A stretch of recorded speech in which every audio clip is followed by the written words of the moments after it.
Discussion keeps the world turning. This is Roundtable.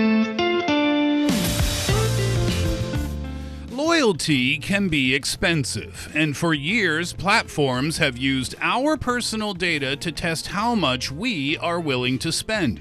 But a crackdown has begun. From China to New York, new laws are prying open that algorithmic black box and forcing a bold disclosure this price may vary. We'll explore whether transparency can actually stop the secret math of personalized pricing. We're live from Beijing. This is Roundtable. I'm Steve. Thanks very much for being with us today. And for the show, I'm with Niu Honglin Yushan. First up, ever get that nagging feeling that being too loyal online is actually costing you money? Well, that's the feeling when the more you shop, the more you click, and the more you book, the higher that price seems to climb. Well, you're not imagining it, and we've actually flagged this problem before, that for years, loyal users of an online platform often pay more than first-timers. But now it's back in the spotlight because the algorithmic black box is finally being opened. From China rolling out tough new rules on data-driven price differences to New York passing a landmark law that forces platforms to come clean with an in-your-face disclosure, regulators around the world are saying no more secret price testing. It is annoying when you become aware of it, Niu Honglin and Yushan, that you could be being charged more for a product that your friend is paying less for. This is kind of the biggest complaint that's been going on for a while. Yeah, and I can't believe I just read about it, know it as a form of being informed officially, like very recently, despite the fact that this has been online and it's been a heated discussion for years. You didn't know about this. I sensed it. Like somehow, if I decide not to pay for a certain product, and then a few days later, if I come back to the very same, it might give me a discount or give me a bigger coupon so that I can pay less than previously. I would like to go back to that example a little bit later. Sure, but yes, you're right, Steve. It's the biggest complaint so far, and it all boils down to a practice that's often called the big data discrimination, where shopping and ticketing platforms, they use your personal data to build a profile for you, especially based on your spending habits. And they look at everything, your device type, your browsing behavior, and even how quickly you book a product. And also, based on all those details, they decide on your personal price tag that's just for you.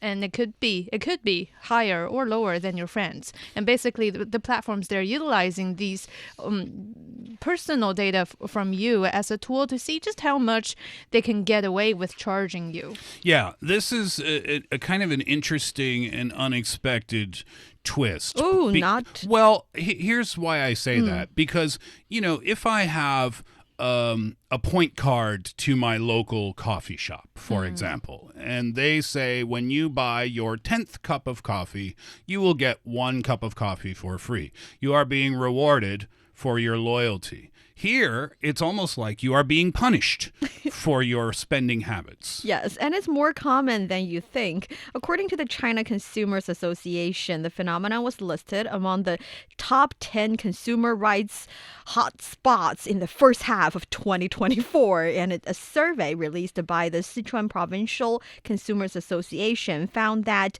nearly 40% of consumers with online shopping experience had encountered big data-driven kind of price discrimination, at least according to their understanding of the situation. And similarly, a joint investigation conducted in November 2024 by consumer associations of Beijing, Tianjin, and Hebei showed that over, again, 40% respondents very specifically reported experiencing different big data marketing, like the one that Yushan mentioned. They believe the feeling of, I came back several days later only to find that, the price is different, or I checked the exact same product with the phone of a friend of mine or family member of mine, different pricing, or I used to have, or currently I have the membership of a certain platform. Right. And it turns out that with the membership, yes, the price of the item might be a bit lower, but the shipping fee is higher than others. So a lot of different phenomena, a lot of different examples. Tricky. By the way, what type of products are we talking about here? Wow. It's almost everything, isn't Almost. it? Yeah, products and services. For example, the most complained ones include the hotel memberships, like, for example, some golden hotel members. That's the worst. Well, they say they are quoted higher rates than regular users. And then there are the ride-hailing apps, like you book a car online, you are the diamond members of this company, but sometimes you pay even more than brand new users. And then one that hasn't even did a test with movie tickets. He or she used 3 different accounts. One is like a brand new newbie account, and then there's a regular account, and then the top tier membership. So the cheapest ticket goes always to the brand new account. With the top tier membership, pay more, sometimes more than 5 yuan extra per ticket than the regular one.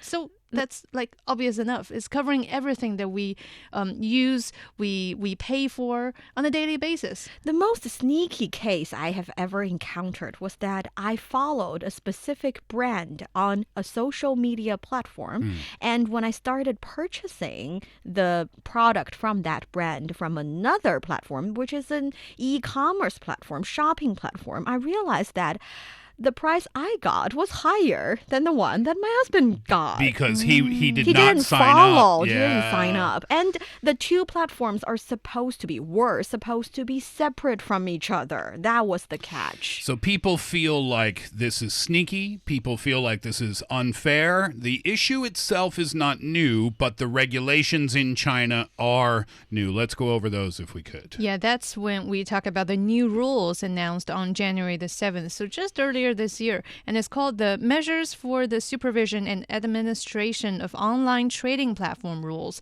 and it aims to tighten oversight of just how online platforms draft and enforce their operating policies. Coming into effect very soon, right? Very soon, on February the 1st this year, and they're jointly released by several administrative bodies, including the Market Regulation State Administration for that, and also the Cyberspace Administration of China. So they're all here to govern how platforms set, revise, and apply internal rule books affecting prices and fees, and especially their algorithms. So what's in the new rule book? That's including, first of all, no more invisible price hikes. So it is now illegal for these platforms to set different prices or fees for the same item if the consumer doesn't know is happening.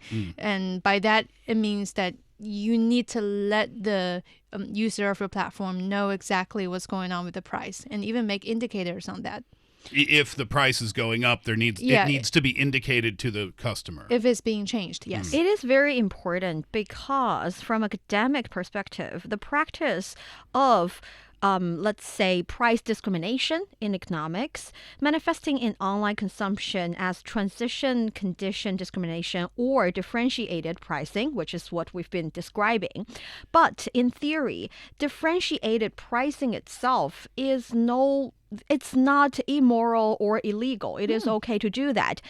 But one we are talking about in these new institution economics, the negotiation over information property rights between buyers and sellers are acceptable. Yet, if the consumers do not know about this, it's not okay. So having different price is fine, but not knowing that you're treated differently is not okay. It feels like there's a counter argument here. Do you want to discuss that now? If I go to a store and the sale will start tomorrow, right? If I go to a clothing store and the company knows the sale will start on Friday, okay? I go there on Thursday. Now that company is not obligated to say to me, hey, don't shop today. We have a 25% sale starting tomorrow. But if the customer comes tomorrow, they're going to benefit from that sale. I'm not being notified that something different is happening. Are we comparing apples and apples here or apples and oranges? Do you see what I'm saying? Yes, but I don't think it's the same situation because whether or not the company would roll out the discount is only really finalized the moment they roll out the discount. If they do not do promotional kind of marketing, they cannot really tell you for sure that it's starting. Okay, finish your thought. That's one thing. And the second thing is the reason I said that different pricing is okay for the same item is because long before online shopping exists, we encounter this all the time. When you're in a market, you shop for potato. If you're really good at bargaining, you get a 1 yuan discount. I don't think that's a comparable thing at all. It definitely is because you're buying the exact same product, yet you get a lower price because you're good at bargaining with the seller. That onus is on the customer. It's on me to negotiate. And I'm aware that if I want to try to negotiate, I can. That you're putting the responsibility on the customer. No, I'm just saying the sheer phenomenon of having different price for different product.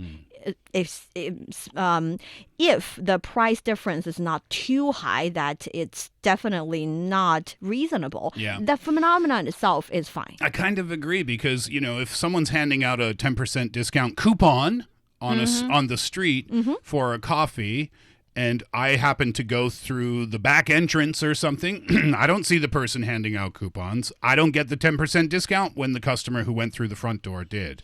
That's where the offline and online shopping scenes vary, because on online platforms, sure, the Thursday, Friday differentiation on sales for a clothing store offline may just lead you to believe, oh, there's a sales tomorrow, but I don't know it. That's unfair. But on online shopping these days, especially in China, I'm not sure if they're doing it outside of China too, but for example, the Double 11 is coming, and then before the Double 11 comes, I bought something, but when the shopping season arrives, the price drops. Then you have a very good reason to argue with the very company of that product you purchased to say that, oh, within this very short and limited period of time, the price has been dropped to a much lower level than how much I paid, then I should be refunded in some way. And they have policies for that too. They'll give you the compensation. Yeah. It's got price preservation or something. It's a fair argument, that's for sure. Here's another thing in the new rules. They cannot play with your shopping history like before. So platforms, they are now strictly prohibited from using data profiling to change different prices or charge different prices for the same product. So essentially, they can't look at your spending history. So if they can't look at your spending history, then they can't decide if you are more willing to pay or not than a new user. That's a big change. Yeah, and rather they can't see your spending history at all.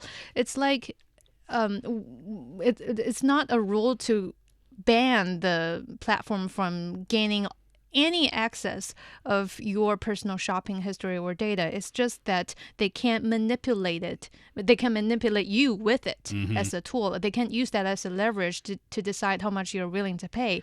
And also back in 2021, we had this personal information protection law, which kind of goes against it. Like it specifies very clearly how much a platform can utilize the platform users' personal data.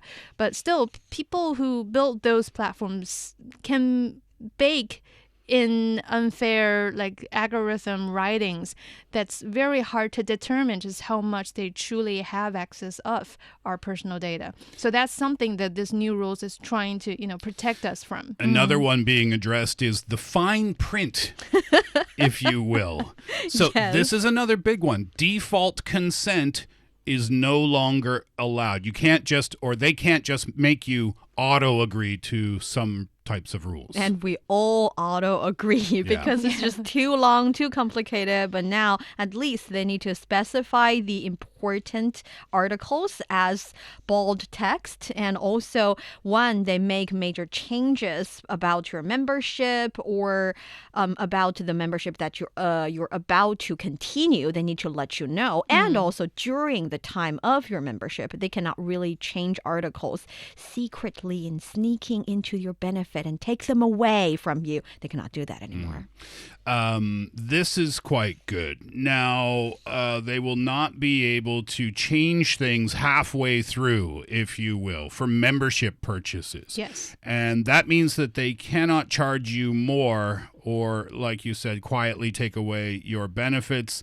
And this will be important because if you're going to be renewing a membership to something, then the platform has to clearly tell you if anything has changed. These are all significant changes. Now, because of these changes, the companies are thinking, all right, well, we have to comply with these, but there are certain loopholes that we can take advantage of, and one of those is the coupon loophole. Because for different consumers, they can argue that you have, to be honest, this one is legal and it is allowed. I'm talking about based on your level of membership in this platform, they can still give you differentiated price because it shows your loyalty. They can make the price lower for those level or for those members who have higher level on the platform. That is still okay. And for example, students coupon, that's still okay because students can enjoy a certain discount and sometimes teachers can as well. So that is still okay. But for this coupon one, this is a little personal, feels a little personal because sometimes maybe you and your friend see the same 100 yuan price, but your friend could get a 30 yuan coupon and you get a 15 yuan one, and you cannot really argue or prove that the shop owner is setting the price against your benefit. Yeah, and that's also why many people nowadays, they believe that this is to be a plan B for many platforms out there. And now that we have rules to ban them from using our personal data to draw profiles on us. So it's not like the new rules allow this or ban this, but rather it's convenient for these platforms to repackage the game, especially for new consumers. And when questioned, the platforms can usually just have ready-made explanations like, prices vary by time, you know that, and also by location too, and new users get special deals. That's always the case. That's another way of personalized price. Yeah, they'll also still be allowed to recommend the algorithms. Will still be allowed to recommend products that they think that you will like based on your price tolerance or financial pain tolerance, if you will, as long as they aren't directly manipulating the price for the exact same item. I guess this has become more and more and more of an issue here in China. And there was actually a landmark court ruling back in 2021 that's very closely related to exactly what we're talking about today. What was that? Yes, we are talking about a consumer surnamed Hu in a lawsuit against online travel giant Trip.com. And he had booked a really nice lake view room at a Hilton hotel through Trip.com in July 2020 for nearly 2,900 yuan. That is over 415 US dollars. Upon checkout, she discovered the room is listed price on her invoice. Well, the listed price was under 1,400 yuan. That showed that she had paid for more than double. Yeah. So that is the problem she encountered. That is when she was shopping on the online platform, she got discriminated pricely because of her personal situation. And of she course, was mad. She was mad. But as a result, the court ordered Trip.com to refund the price difference and pay her a total of nearly 4,800 yuan. So the ruling was cited as the first case here in China. And like Steve has said, it's back in 2020. And gradually, over the course of time, we are observing more and more different types of cases, some with just tiny price difference that are not worth the time and energy of the consumer to file a complaint. Yet the phenomenon is getting more and more common. And that is why now we're trying to at least make a stance of how much we care about protecting the rights of consumers. And speaking of which, there are even online groups, social media groups that give tips and tricks on how to circumvent these price differences. Yeah, they're the Momo army. I'm not sure if you've heard about it, Honglin, but especially on platforms like Xiaohongshu or Rednote, there's groups of users with identical profile picture of a cute little pink cartoon dinosaur. And their username is always Momo. So that's why they're referred to as Momo Army. And that could mean that the user behind that avatar of a pink dinosaur is of all gender, of all age groups, but following a same habit of regularly clearing their cookies, especially in browsing incognito mode, or sometimes reduce app usage even to escape constant profiling from the apps. Dark mode. Yeah, they're like going under a disguise of Momo so that they all look the same from the surface, and they clear their data constantly. And people are commenting that, at first we don't understand why is everybody suddenly becoming Momo overnight. But the slang goes, see Momo, question Momo, understand Momo, and eventually become Momo. And they can take it to extreme. Not only are they switching devices or browsers, using anonymous and private browsing modes, posting misleading comments like, I cannot buy this, I can only afford one yuan ticket, airline ticket. Commenting and continue talking to your phone as if there's someone listening out there. Almost ridiculous. Almost isn't it? ridiculous. Yeah. And also an effective way, well, somehow, is to re-registering. So that when you re-register you can appear as a new user of the platform. So there are extreme ways. But I have to say, I don't think all of these ways are that effective. Well, let's talk about that then. How much is the game expected to change, if at all? Well, to start with, platforms are now required to make their rulebooks public, in a way transparent and easy to find on their homepages, so that they need to ask for feedback before major changes happen to any of their policies, especially for the service providers like the shops or, I don't know, salons or like membership providers. Whenever they have policy changes, like we discussed earlier, like for gyms, sometimes they offer you a 24/7 service at the very beginning, but it changed to, I don't know, 9 in the morning to 10 in the PM, but you've already paid for the membership.